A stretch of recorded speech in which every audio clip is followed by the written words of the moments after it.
My HOA president thought he could trap my car every single morning without consequence. He acted as if his power were absolute. What he didn't know was that while he was playing his petty games, I was documenting his every move and building a case that would not only free my car, but end his reign of terror for good.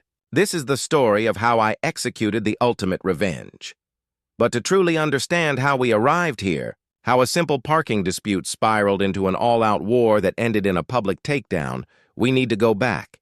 Back to a time when my biggest neighborhood worry was whether my azaleas would bloom on schedule. 5 years ago, I bought my house in the Lakeside Estates subdivision. It was everything I'd been looking for. For once, the promotional brochure wasn't lying. It was a genuinely peaceful community. The houses weren't cookie-cutter copies of each other, but had just enough architectural harmony to feel cohesive. Each home had its own character, a unique garden here, a brightly painted door there. But they all spoke the same language of quiet pride. Mature oak and maple trees lined the streets, their branches forming a shady canopy overhead during those sweltering summer months, creating a tunnel of green that made coming home feel like entering a sanctuary. My backyard even faced a small, serene pond where you could watch ducks paddle around in the evenings, their ripples catching the light of the setting sun. It was the suburban dream, or at least my version of it. I remember my first spring here watching a family of deer nibble at the clover in the common area, completely unafraid. That's the kind of peace you can't put a price on.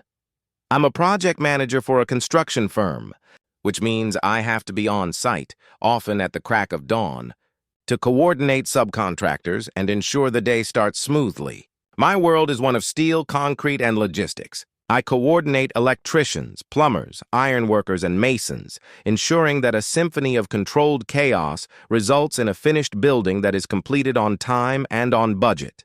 My schedule isn't a suggestion. It's a chain of tight deadlines where being 15 minutes late can set off a domino effect, costing my company thousands in lost time and labor. A delayed concrete pour, because I wasn't there to sign off on the prep work, can mean a crew of a dozen guys standing around getting paid to do nothing. Punctuality wasn't just a habit for me, it was a professional necessity. The quiet street and easy highway access were a significant factor in my decision to choose Lakeside Estates. It was the perfect home base, a tranquil sanctuary to come back to after a chaotic day of managing unforeseen problems and loud machinery. For the first 4 years, life was precisely that, tranquil. The Homeowners Association was just background noise. I'd pay my dues on time, get the occasional newsletter about the pool opening or a reminder about lawn care, and that was it. The HOA existed, but it didn't interfere with the process. It was a well-oiled, mostly invisible machine that kept the common areas looking nice and made sure nobody painted their house an offensive shade of neon pink. I had no complaints. My neighbors were pleasant, a mix of young families and retirees. We'd wave, exchange pleasantries over the mailboxes, and once, when my lawnmower broke, my next-door neighbor, a kindly older gentleman named Mr. Henderson, wheeled his over without my even asking. That was the spirit of the place. And then there was Mr. Abernathy, Gerald Abernathy. He lived 3 houses down, in a large 2-story colonial with landscaping so immaculate that it looked like it had been trimmed with surgical scissors. Abernathy had been the HOA president for as long as anyone could remember. He carried himself with this air of unearned authority, like a mall cop who thinks he's a 4-star general. He was a man in his late 50s, with a perpetually furrowed brow and a gaze that constantly scanned for violations.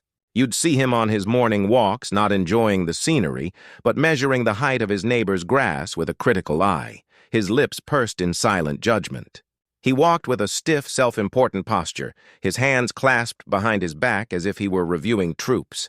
My interactions with him were minimal, and I planned to keep it that way. But they were always memorable for their sheer pettiness. There was the time he left a passive-aggressive note on my door, laminated and typed in a stern font, because my recycling bin was visible from the street an hour past pickup time. The note cited a bylaw number and ended with, "A tidy community is a happy community." Another time, he casually mentioned at the mailboxes that my garden hose was coiled in a way that was, in his words, aesthetically displeasing. I had coiled it in a simple loop. He apparently preferred the over-under method used on naval ships. He once spent an entire Saturday afternoon with a tape measure and a clipboard, checking the distance between every resident's mailbox and the curb, handing out violation warnings to anyone off by more than half an inch. He was the living embodiment of petty tyranny, a man whose only kingdom was our 150-home subdivision, and he ruled it with an iron fist and a well-worn copy of the HOA bylaws. I just saw him as a minor irritating feature of the neighborhood, like summer mosquitoes. Annoying, but you learn to live with them. I had no idea he was about to become the main villain of my life. The day it all started was a Tuesday. I had a critical 7 a.m. meeting on the other side of town, the kind of meeting where multi-million-dollar contracts are on the line, and my presence was non-negotiable. It was the final sign-off with a major client before we broke ground. Being late wasn't an option. I was up at 5, ran through my routine, shower, coffee, review my notes one last time, and walked out the front door at 6:15 a.m., briefcase in hand, my mind already churning through blueprints and timelines. And that's when I saw it. A massive, gleaming silver SUV was parked directly in front of my driveway, not partially blocking it. Not just a little over the line. It was parked with such perfect, deliberate precision that getting my car out was impossible. My modest sedan was completely, utterly trapped. For a second, I just stood there, blinking in the pre-dawn gloom, the steam from my breath hanging in the cool air. It had to be a mistake. Maybe a visitor for a neighbor had misjudged the space in the dark. It just didn't compute. Then I recognized it. The vanity plate read Gee-Man 1. It was Mr. Abernathy's SUV, the Abernathy Mobile, as some neighbors joked. It was as obnoxious and oversized as his ego. My confusion quickly soured into annoyance. I was on a tight schedule. I walked down my driveway, my dress shoes crunching on the cold pavement, looking at the impossibly small gap between his rear bumper and my neighbor's mailbox on one side, and the front of his vehicle and my other neighbor's property line. There wasn't an inch to spare. This was surgical. This was intentional. Figuring there must be some bizarre, one-time reason, I walked the 3 houses down to his front door and rang the bell. The porch light cast a sterile glow on his perfectly manicured boxwoods. I glanced at my watch, 6:20 a.m. My commute buffer was vanishing. After a long moment, the door opened. There he was, Mr. Abernathy, dressed in a silk robe, holding a cup of coffee. He looked at me not with surprise or apology, but with a bland, almost bored expression, as if I were a solicitor. "Good morning, Mr. Abernathy," I said, forcing a polite tone. "Sorry to bother you so early, but I think you've accidentally blocked my driveway. I have a crucial meeting to get to." He took a slow sip of his coffee, his eyes flicking over my shoulder toward my house, then back to me. A tiny, barely there smirk played on his lips. "It's a public street, isn't it?" he said, his voice smooth and condescending. "There are no signs prohibiting parking there." "I'm not breaking any rules." I was stunned silent for a second. The sheer audacity was breathtaking. "Breaking any rules? Gerald, you've completely barricaded me in. I can't get my car out." "It's common decency not to trap your neighbors in their homes," he shrugged, a dismissive, theatrical gesture that made my skin crawl. "I'm enjoying my morning coffee.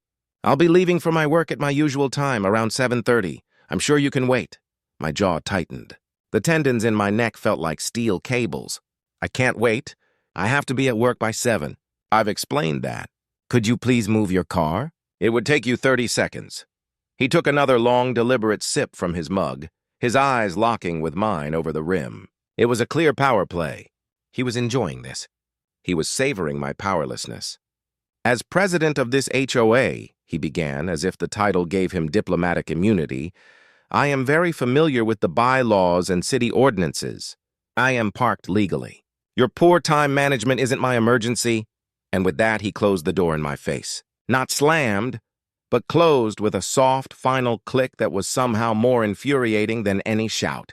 It was a sound of absolute dismissal. I stood on his porch, my blood boiling.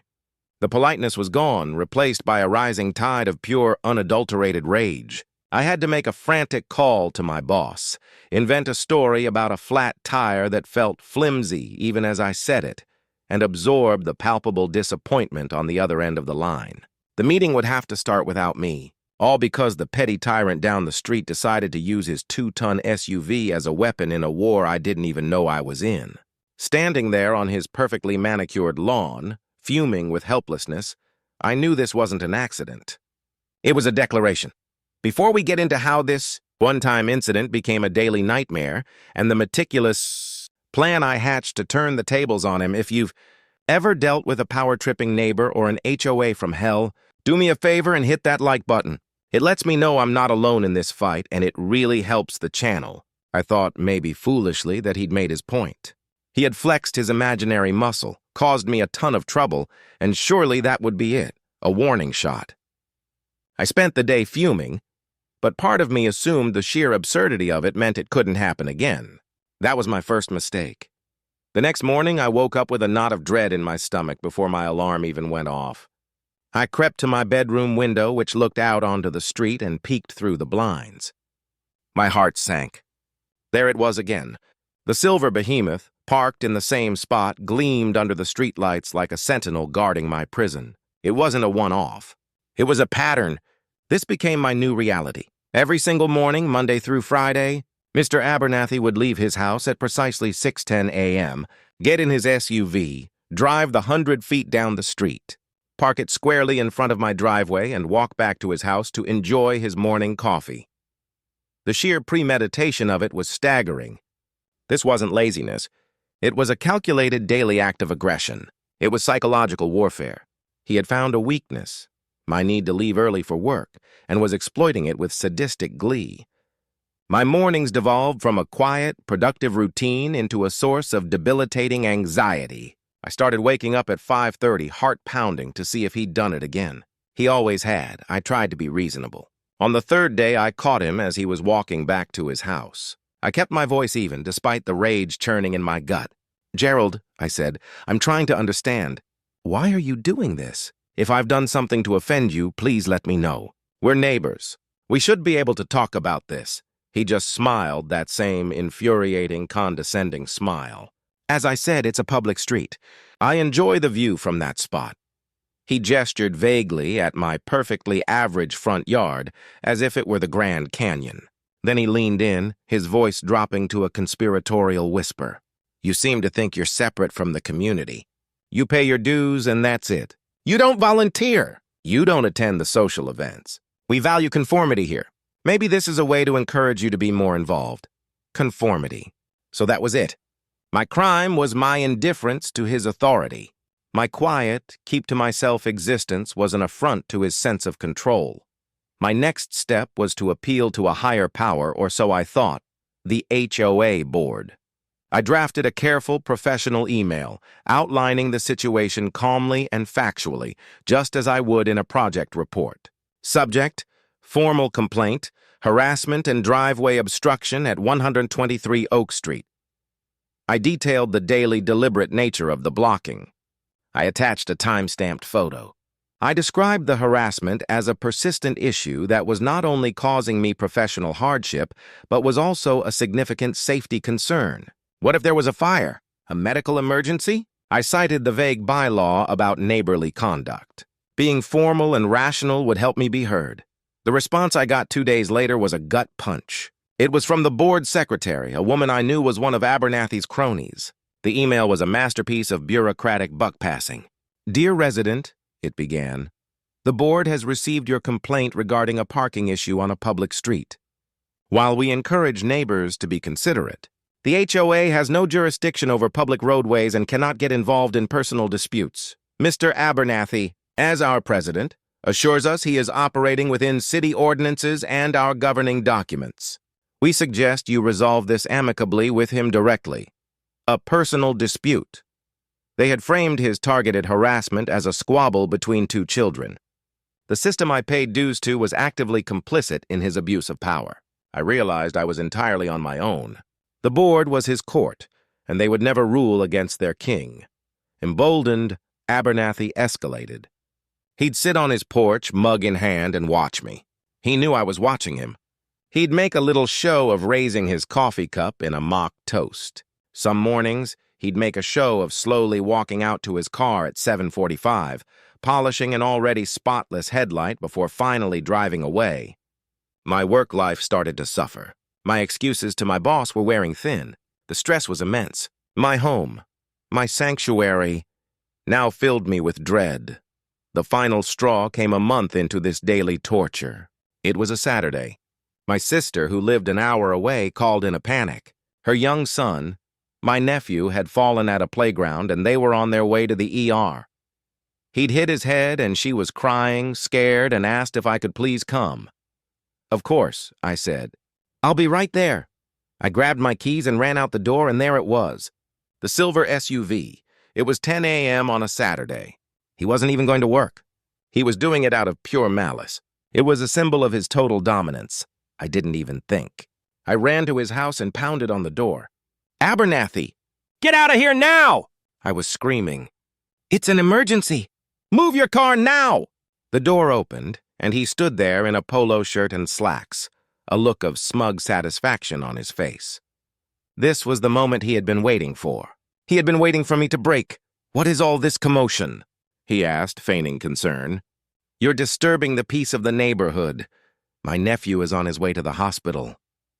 I yelled, my voice cracking with desperation and rage. I don't have time for your games. Move the damn car! He held up a hand. Language, he tutted. Such hostility. It's not good for the neighborhood's ambiance. He then turned, walked back inside, and I heard the lock click. I stood there, breathless and shaking with an anger so profound it felt like it was going to tear me apart. He wasn't going to move it. In that moment, something inside me snapped. The hot, frantic anger and frustration melted away, leaving a core of ice-cold clarity. The polite requests were over. The yelling was over. I wasn't going to play his game anymore. I was going to create a new one, my rules. And in my game, I was going to win. I took a deep breath, pulled out my phone, and called an Uber to the hospital. The $40 fare was the first investment in my new project, the complete and total dismantling of Mr. Gerald Abernathy. The Uber ride to the hospital was a strange mix of frantic worry for my nephew, who, thank God, turned out to be fine, just needing a few stitches, and a chillingly calm focus. While one part of my brain was on the phone with my sister, getting updates, the other was already outlining a plan on a note-taking app. Abernathy had made a critical mistake. He had pushed a reasonable man past his breaking point. He thought he was dealing with a frustrated victim. He was about to find out he was dealing with a project manager. And he was my new project. My job is built on documentation, evidence, and strategy. You can't build a skyscraper on feelings. You make it on blueprints, permits, and ironclad contracts. I decided to apply the same methodology to my Abernathy problem. He wanted to play by the rules? Fine. I was going to become an expert on every rule that could apply to him. Phase 1 was meticulous documentation. That afternoon, I visited an electronics store. I purchased a high-definition 4K security camera with night vision and a wide-angle lens. I installed it myself, discreetly under the eaves of my garage, positioned to capture my entire driveway and the stretch of street in front of it. It wasn't for burglars. It was an evidence-gathering machine. I set up a dedicated hard drive on my computer. I created a spreadsheet titled Project GA with columns for date, time parked, time departed, video file name, and notes. Every single morning, I'd wake up, see the SUV, and instead of anger, I felt a grim satisfaction as I logged the entry. For 87 consecutive days, I did this. I saved every video clip. I took time-stamped photos with my phone as a backup. I logged every detail, even noting if he tooted his horn or made a gesture. I was building a pattern of behavior so consistent and so overwhelming that it could not be dismissed as a personal dispute. Phase 2 was research. Abernathy's power stemmed from his conviction that he understood the rules better than anyone. His favorite line was, "Read the bylaws," so I did. I downloaded all 120 pages of our HOA's covenants, conditions, and restrictions. I read them, highlighted them, and reread them, and then I found it. Article 7, Section 3, Nuisance and Offensive Activities. It stated, "No noxious or offensive activity shall be carried on, which may be or become an annoyance or nuisance to other owners." This was good, but the golden sentence was deeper in the article, a clause about the conduct of board members. any action by a board member that constitutes a persistent nuisance, harassment, or a willful and continuous disregard for the governing documents or civil law is grounds for a formal review and potential removal from their position by a majority vote of the board. He wasn't just being a bad neighbor. He was violating the very document he used as a shield. I didn't stop there. He had so arrogantly claimed he wasn't breaking any city ordinances. I decided to verify that. A deep dive on my city's government website led me to the Municipal Vehicle Code, and there it was, in black and white. For my state, the law is clear.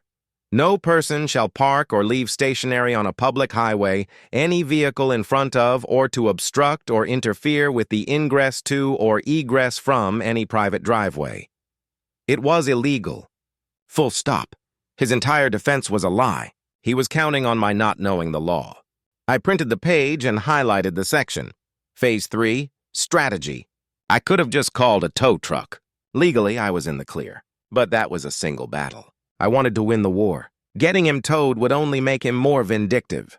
It wouldn't remove the root of the problem, his power. My plan had to be bigger. It wasn't just about freeing my driveway. It was about freeing the neighborhood. I was going to get him removed from his throne. The annual HOA meeting was 6 weeks away. It was the perfect stage. This couldn't be an emotional outburst. It had to be a professional presentation. I edited the video clips into a soul-crushing montage, a time-lapse of 87 sunrises, with his SUV appearing in every single frame, set to a ticking clock sound effect. I compiled my spreadsheet into a clear chart that shows the dates, times, and durations of each offense. I created a PowerPoint presentation. Slide 1, a high-resolution photo of his silver SUV completely blocking my driveway. Slide 2, the full text of the city ordinance that he was violating every day.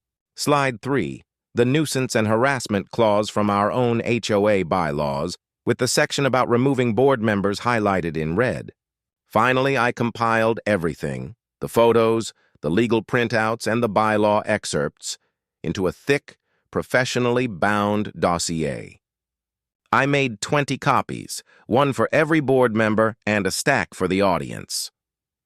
The day of the meeting, I felt a strange calm. I woke up and saw his SUV parked outside. I just smiled. It was the last time. I had already taken the day off work. That evening, dressed in a suit and tie, I tucked my binder under my arm and walked to the community clubhouse. The final phase, execution, was about to begin. The clubhouse was buzzing with the low murmur of community politics. About 50 residents were scattered in folding chairs, sipping weak coffee from styrofoam cups. At the front, behind a long table, sat the HOA board. And in the center, Mr. Abernathy holding a gavel, looking out over his domain with a stern, proprietary gaze. He had no idea he was a dead man walking. I sat in the back and waited, my heart a steady, rhythmic drum. The meeting droned on. A lengthy debate over the cost of new mulch for the playground. A decision on whether festive flamingo lawn ornaments would be permitted for 2 weeks in July. Abernathy presided with grave importance, savoring his role. I let him have his moment. I wanted him at the peak of his hubris. Finally, after an hour, he banged his gavel. We now moved to new business and opened the floor to resident comments. Please keep it to 3 minutes. This was it. I stood up and walked to the lectern at the front of the room. My footsteps felt loud in the quiet space. Good evening, I began, my voice clear and calm. My name is narrator's name. I live at 123 Oak Street. Abernathy looked at me, a flicker of surprise masked by impatience. Yes, we know who you are, he said dismissively. What is your issue? I ignored him, instead addressing the room. I placed my binder on the lectern. I'm here to report on a significant and ongoing legal liability to our community. For the last 3 months, a deliberate violation of both city law and our own governing documents has been occurring daily. A murmur went through the crowd. Abernathy shifted in his chair, his knuckles white on his gavel. If this is about your little parking disagreement, he started, his voice dripping with condescension, the board considers that a personal matter and has already addressed it. This isn't a disagreement, I said firmly, my voice rising to cut through the room. This is a documented pattern of targeted harassment perpetrated by a member of this board. Specifically by you, Mr. Abernathy. The room went completely silent. You could have heard a pin drop. Abernathy's face turned a blotchy, alarming shade of red. "That is an outrageous and slanderous accusation," he sputtered. "Is it?" I asked. With a click of a mouse, the projector screen behind the board, which had been showing the HOA logo, lit up. The first image appeared, a crystal-clear, high-resolution photo of his silver SUV blocking my driveway, the time and date stamped in the corner. "This was this morning," I said calmly. "And this," I clicked again, and the screen changed to a dizzying time-lapse, "was the 86 days before it." The video played, a rapid-fire sequence of his SUV appearing and disappearing day after day after day. The monotonous repetition was damning. Gasps rippled through the audience. "This is not random," I said, clicking to the next slide showing the city ordinance I had printed. "This is the law you told me you were so familiar with." It explicitly states that blocking a private driveway is illegal. Every single one of those 87 times, you knowingly and willfully broke the law. Abernathy was speechless. His mouth opened and closed like a fish on a dock, but nothing came out. I wasn't done. I clicked to the next slide, displaying Article 7, Section 3 of our HOA bylaws. "And this," I said, my voice ringing with authority, "is from our own governing documents. The ones you are sworn to uphold. Any action by a board member that constitutes a persistent nuisance or harassment is grounds for removal from their position. He has knowingly broken the law repeatedly and has violated the very bylaws he uses to intimidate his neighbors. This is a gross and indefensible abuse of power." I paused, letting the weight of the words settle. I then delivered the final blow. "Therefore, I make a formal motion that the board, right now, vote on the immediate removal of Gerald Abernathy from his position as president for cause, as permitted by our bylaws." Before Abernathy could object, a voice from the crowd yelled, "I second that!" It was my neighbor from across the street, a man who had received a violation for his basketball hoop. Chaos erupted.